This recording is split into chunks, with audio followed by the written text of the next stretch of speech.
this project I'm calling Insects and Engines. It originally began as more of a music project. When I was at Boise State working on my master's thesis, I kind of had to couch some of my musical interests, or at least I felt like I had to. So after I graduated, I kind of turned my interest and my time back toward music, and not surprising, somehow like my visual art and my sound have now kind of crossed paths, and I'm not sure what to do about it yet, but I think this is kind of the result. So Insects and Engines began quite a number of years ago. A friend and I had this little kind of project, kind of graphic design, and we were just really interested with this juxtaposition, kind of placing insects and engines next to one another. We kind of felt like maybe insects had a kind of mechanical quality. There was, similarities, and yet, of course, obvious dissimilarities there. But it's really evolved in the last couple of years. In my visual practice, most of my work has some kind of ecological bent or frame, and again, that's kind of seeped into the music. So I've become really interested lately about the idea of human-made noise versus the noise that's kind of, all the quote-unquote natural things around us. I came across these two terms, biophony and anthropophony, to talk about these different noises that we kind of produce and probably do so unknowingly. But it's kind of interesting to think about the impact that our noise has on non-humans, even the tiniest of creatures. And so yeah, I think there's something interesting about how we feel about insects, and it's maybe similar with snakes and other animals where we have this kind of evolutionary fear about them, and yet I think it's curious to recognize that the boundaries between our world and the non-human world are much less clear. Whether you're talking about bacteria that lives in your gut or on your skin, or viruses, or spiders that are really just trying to help you out by eating all the other pests. So yeah, that's kind of a brief description. It's really a meditation in a way on our relationship with non-humans, from the cute ones to the creepy ones as well. So this week I've spent a lot of time kind of harvesting sound. At a certain point in my kind of musical career, you could say, I decided that I wanted for the sounds that I use to come more from the outside world and not just from inside of a computer. So I became really inspired to start doing kind of field recordings, and I don't know, it's just something kind of turns on once you start thinking more focused about the soundscape that's always around you. So yeah, I'm always carrying a little recorder with me, looking for unusual sounds, particularly of nature, as well as kind of the machinery of human civilization. And maybe you could call this project a kind of soundscape ecology. Kind of being concerned about the kind of suffocating of the animal voice, the insect voice by all our noise, but also kind of thinking what is natural in our current context. You know, is the plane flying overhead along with the sounds of the green belt, is that still kind of a natural sound? There's this therapy I became familiar with recently called forest bathing. It's supposed to be kind of a ancient,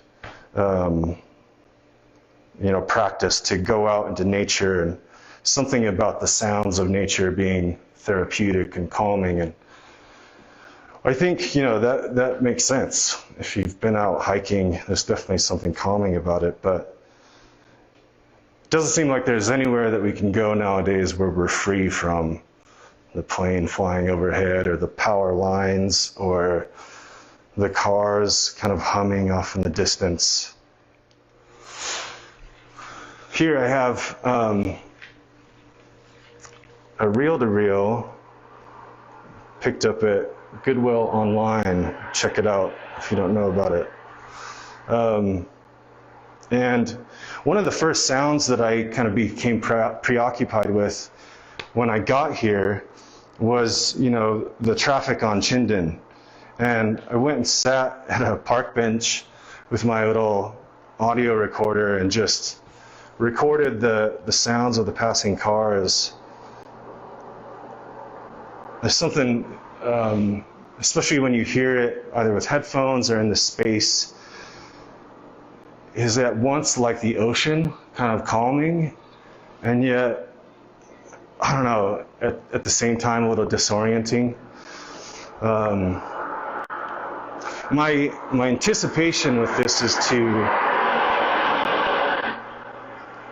make what's called a tape loop, where a recording can be played endlessly and have the tape loop kind of move throughout the space, not only to extend the length of the recording, but to kind of activate the space as well.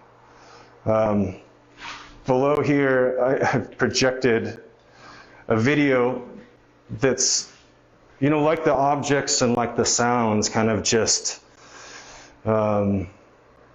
what's kind of given me pause day by day as I've kind of walked around the area, explored, including, the cars on Chinden, and some spider webs, really beautiful spider webs that I found kind of attached to some old artwork in my garage. Trusty little pal here, the field recorder. Never leave home without it. And then I'll kind of give you a little sample of some of the material that I've been composing, if you will.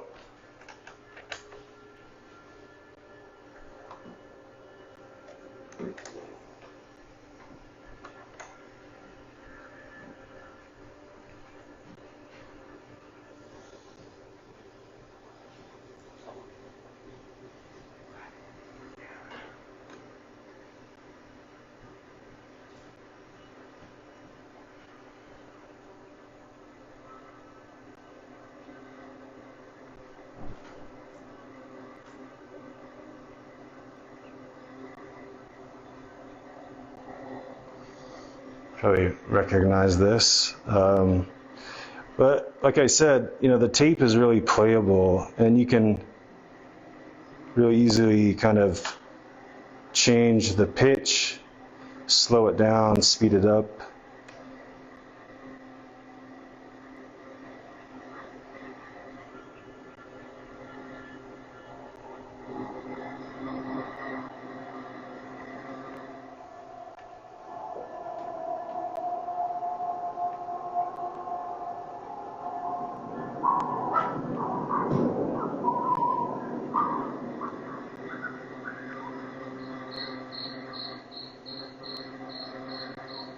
So some of these, I'm sure, are familiar.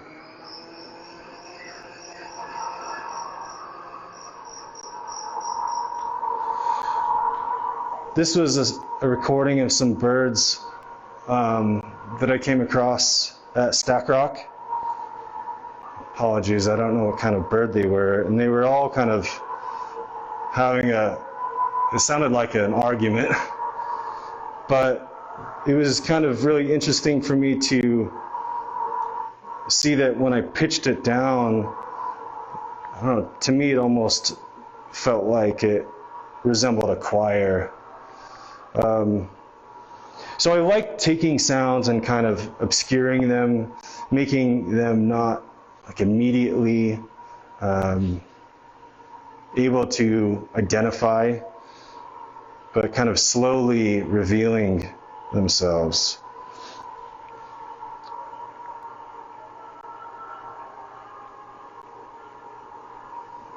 Another sound that I had lined up was this one here. See, this device is a little transducer that picks up the electromagnetic frequencies, which your phone, any digital device produces these frequencies.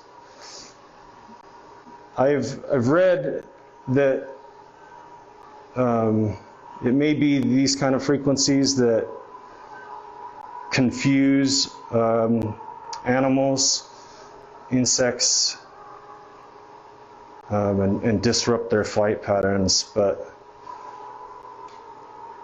it's kind of interesting in that it's this sound that's normally hidden from us.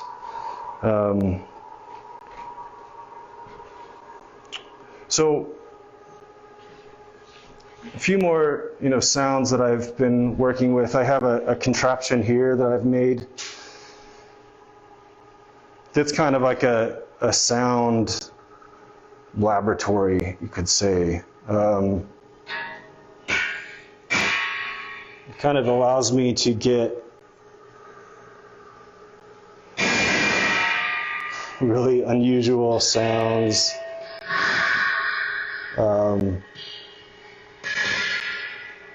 I even have a fidget spinner on here.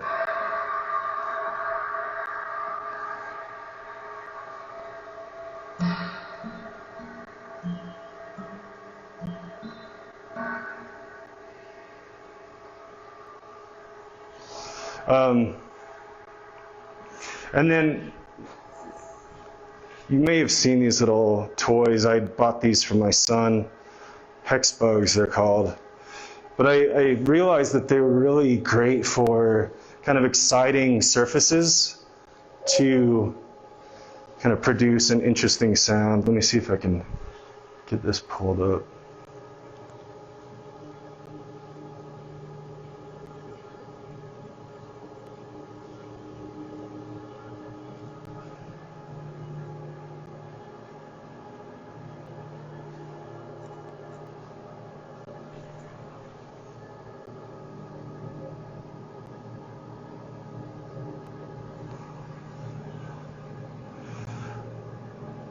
So, on some surfaces, these things are kind of annoying, but, especially on the cymbal, it kind of creates this really resonant, almost meditative-like sound. And I think there's just something kind of funny about these little fake insects kind of fighting to get out of their space.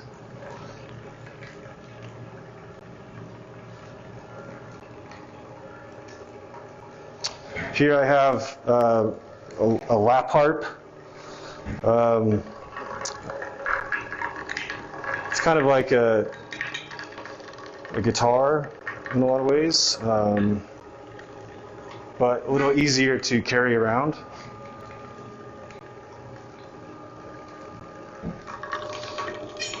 And I have this little device that uses electromagnetic waves to excite the string without having to touch it.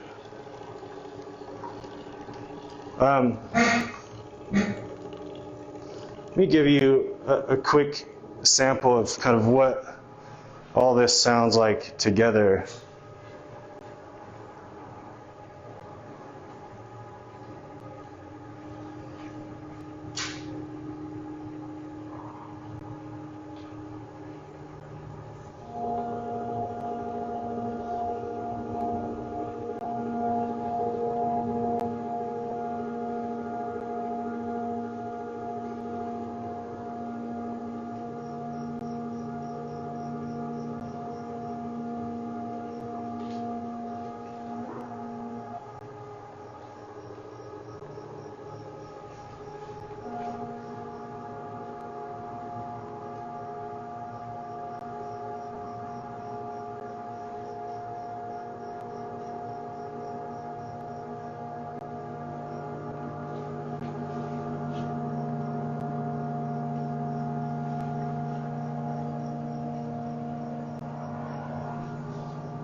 Well, there's a little taste. Promise that if you come check this out in person, it'll sound a lot better than through your computer.